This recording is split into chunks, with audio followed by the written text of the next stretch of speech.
Hello, viewers. This is just a rejoinder on the series that we've been having on family planning methods of choice that are available in the facility. My colleagues have talked about quite a number, and today I'll be majorly focusing on one surgical method, and it's an elephant in the room because mostly men do not like talking about it. And in this era, we are planning to involve men. That's why today we'll be discussing vasectomy. So, vasectomy is a method of family planning that is highly effective. It's highly effective, and it's a permanent method of family planning. And many people don't want to get involved, and this is majorly men, because of one thing is ego. People assume that when they are done for this surgery, maybe they might lose their libido or even have some illnesses, but these are just myths and misconceptions. So after this video, I know that you'll be enlightened and you'll know that vasectomy is highly effective and it's good to be done for anyone who has a penis. That is. So let's start from where things matters. Vasectomy. Vasectomy is a method of family planning that is classified as a permanent methods, surgical methods. It's equal in the female is the bilateral tubal ligation. So it's done to men of childbearing age, and they must be willing to do what? To assess the situation first before they consent to be done for this surgery. It's a minor surgery. It can be done in outpatient department in a doctor's room and local anesthesia, and it takes quite a short time. And it's always good to have discussions with your spouse, because after this, there is usually a low chance of actually going back to fertility. So it requires men who are in family and have already achieved the number of children that they were targeting with their wives. And it's also important to note that a person, during that gap of making decision, a person who still wants to be involved in family planning can use other available methods as they still await to make a choice of actually trying to use vasectomy as a method of family planning or not. So when is it done? It's done, the first thing I've said is done after consultation. You must consult your wife, man must consult his wife. You come in as a spouse, you guys get counseled, you know the risks involved, the aftermath, and to understand that there are no health implications. The only thing is that you won't be able to do what? To share children after that point onwards. So vasectomy actually involves a surgical procedure. It can be either incisional, they're using scalpel, or non-scalpel. That is the first thing that you must know. And in this case, the word vas comes from the tube that actually links the testis to the urethra.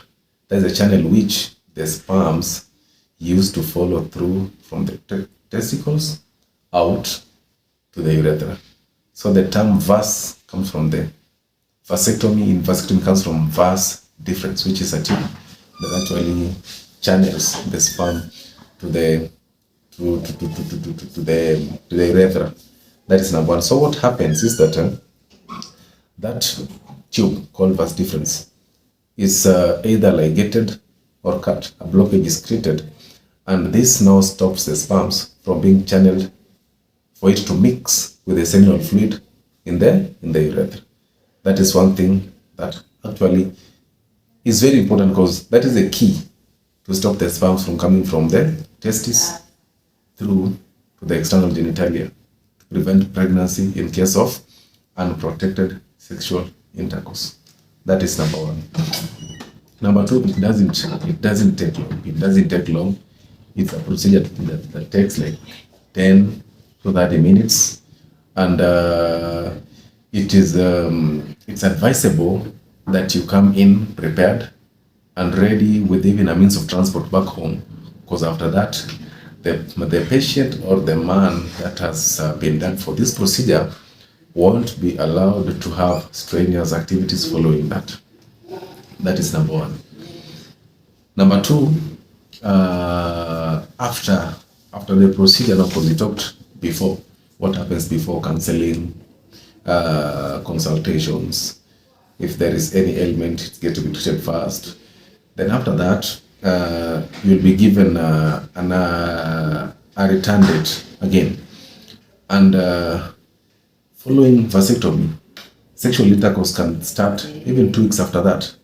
But during this time, the man is actually advised to use a backup method like a condom to prevent any chances of semen mixing with sperm if healing hasn't been complete, right? And that one actually prevents or lowers the chances of having unwanted pregnancy if from that point you had planned not to get children. So it doesn't stop you from having sexual intercourse. At least after 3 months, you can confidently have unprotected sex, but within that period of vasectomy, 2 weeks after that, then 3 months later, at that particular time, you'll be required to be using either protective gears like condom, or even the woman can use other pills to ensure that she doesn't conceive at that particular time point. How do we know? How do we know that it's effective? Following vasectomy, a test can be done in your semen to confirm if there is any presence of sperms in the seminal fluid. Is that test is done and the analysis is done, and if there is any, then there could be an error if it was not done skillfully. But rare are these chances, and this is the confidence that you have that following these surgeries, there is a 99% chance of success and 99% chance of contraception. The risks involved: first, there is a bit of pain during incision. That is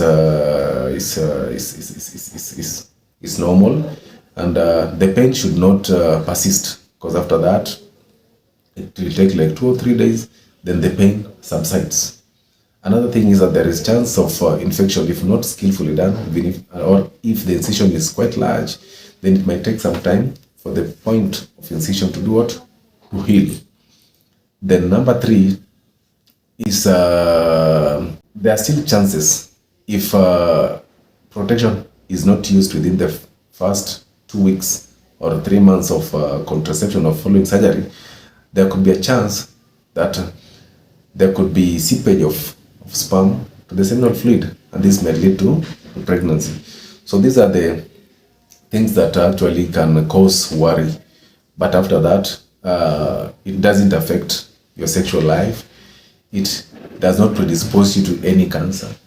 It does not predispose you to any reduced pleasures during sexual intercourse. It does not cause you to age, like people say.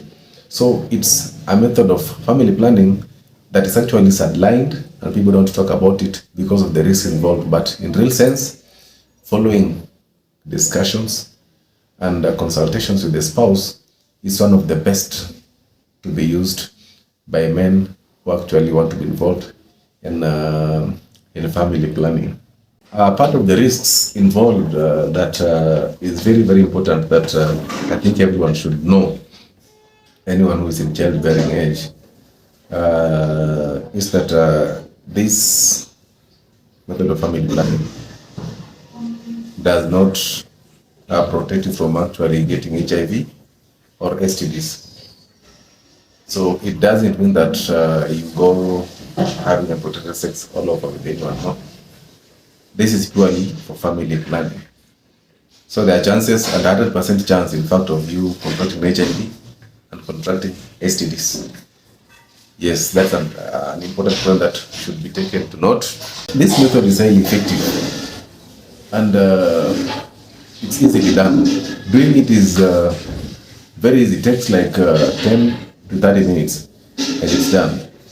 The only greatest challenge that comes in is that its reversal is very, there are no chances of actually regaining fertility following reversal. So before doing this procedure, before vasectomy, I think it should be an informed decision because reversal chances of actually regaining fertility following reversals are very low. That is one thing that a client must know. Then the client must also be reassured because there are questions that where do the sperms now go to? Where do they go to? No, no, no, no, no. During sexual intercourse, you just ejaculate like any other person. You'll have orgasm like any other person. But now the sperm get to be reabsorbed back into your body. Yeah, so there are no risks of you having any pain or something like that. No. So be reassured that it's one of the best methods in town and in our facilities, and you're providing it.